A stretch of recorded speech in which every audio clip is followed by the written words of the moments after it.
So guys आज की Monday Night raw जो हो रही थी अमेरिका म्यूचुअल पवेलियन इन प्रोविडेंस रोड आइलैंड से वो फाइनली एंड हो चुकी है। ये गोवा एडिशन होने वाला था बैशन बर्लिन के लिए। तो चलिए एक बार नजर मार लेते कि आज हमें क्या कुछ देखने को मिला। तो चैनल को अभी लाइक एंड सब्सक्राइब कर दो और वीडियो को एंड तक पूरा देखना है आपने। एंड नाउ आप देख रहे हैं रेस्लमैनिक्स एंड सब्सक्राइब करना तो बनता है। तो शो की शुरुआत होती है एक दुखद खबर से, जहाँ हमें पता चलता है कि द साइको सिड अब इस दुनिया में नहीं रहे। इस न्यूज को अब हम अच्छे से अगले एपिसोड में कवर करने वाले हैं। तो अभी चैनल को लाइक एंड सब्सक्राइब कर दो ताकि आपसे कुछ मिस ना हो पाए। And back to Monday Night Raw, जहाँ पर हमें जजमेंट डे दिखाई जाती है, एक नई वाली जजमेंट डे जो रिंग में आते हैं, सबको वेलकम करते हैं और सबको बताते हैं कि अब यार्ड चेंज हो चुका है। अब नई जजमेंट डे पूरी चीज को लीड करती है। अब हम है नए लीडर। पुरानी जजमेंट डे को अब जाने दो। बट तभी LW वहाँ पर आ जाते हैं and Rey Mysterio Dom Dom को कन्फ्रंट करते हुए कहते हैं कि यार तू कितना बड़ा गधा है, तू लिव मॉर्गन जैसी गधी के साथ घूम रहा है। चल मैं आज तुझे मजा चखाता हूँ और बताता हूँ कि तुझे कहाँ होना चाहिए। फिर एक छोटे से ब्रॉल के बाद हमें team LW versus team Judgment Day के बीच में टैग टीम मैच देखने को मिलता है, which was quite good. But Judgment Day cheating करके मैच को जीती जाते हैं। लेकिन जब मैच के बाद जजमेंट डे LW की मार लगा रहे होते हैं कि तभी Damian Priest and Rhea Ripley इन चीजों में ऐड हो जाते हैं और वो पूरी ही जजमेंट डे को अकेले ठिकाने लगा देते हैं और सबको पीट देते हैं और एक रिपटाइड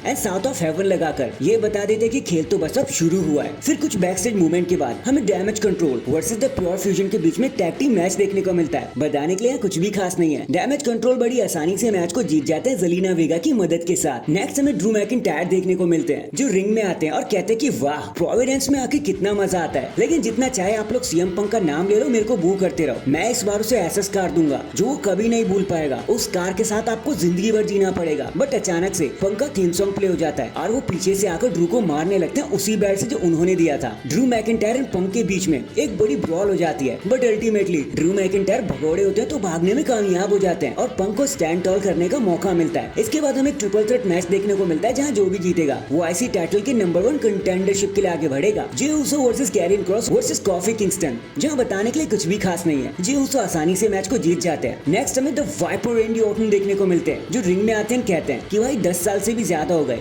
मैंने टाइटल को यूनिफाइड किया था, आपको तो याद ही होगा, और तब वर्ल्ड टाइटल को मैंने रिटायर कर दिया था, लेकिन आज भी उस वर्ल्ड टाइटल पे मेरा नाम लिखा है, जिस पर सब यू डिजर्व इट की चैंट्स लगाने लगते हैं। ऑर्टन सबको शुक्रिया करते हैं और कहते हैं कि यार मेरा और गंथर का मैच एक बड़ा मैच हो सकता था, लेकिन गंथर ने अब इसको पर्सनल बना दिया है और अब मैं इसको वैसे ही एंड करूंगा जैसे मेरी हर राइवलरी एंड होती है, विच इज RKO। और इतना कहकर ये मूवमेंट यहीं पर खत्म हो जाता है। इसके बाद हमें Bronson read versus Braun Strowman के बीच में घमासान सिंगल्स मैच देखने को मिलता है, जहाँ मैच की इंटेंसिटी इतनी ज्यादा बढ़ जाती है कि ये लोग पिनफॉल काउंट आउट सबको भूल जाते हैं और लड़ते रहते हैं। इन दी एंड ये मैच नो कॉन्टेस्ट की कंडीशन में एंड हो जाता है। बट ये लड़ना बंद ही नहीं करते, ऑफिशियल आए चाहे जो आए, भाई इनको तो लड़ना है। और ये लड़ते लड़ते भाई अरीना में तो छोड़ो, बिल्डिंग से बाहर ही निकल जाते हैं। फिर ब्रॉन्सन रीड एक सुनामी लगा देते हैं ब्रॉन स्ट्रोमन के ऊपर, वो भी कार रूफ के ऊपर, और इसी तरह ये ब्रुटैलिटी यहीं पर एंड हो जाती है और सब लोग ब्रॉन स्ट्रोमन को चेकआउट करने लगते हैं कि इनको कोई इंटरनल इंजरी तो नहीं हो गई। नेक्स्ट हमें एक ट्रिपल थ्रेट मैच और देखने को मिलता है बिटवीन द मिज, पीट डन एंड एक्सेवियर वुड्स के बीच में। यहाँ भी जो भी जीतेगा वो IC टाइटल के अगले राउंड के लिए जाएगा। बताने के लिए कुछ भी नहीं है,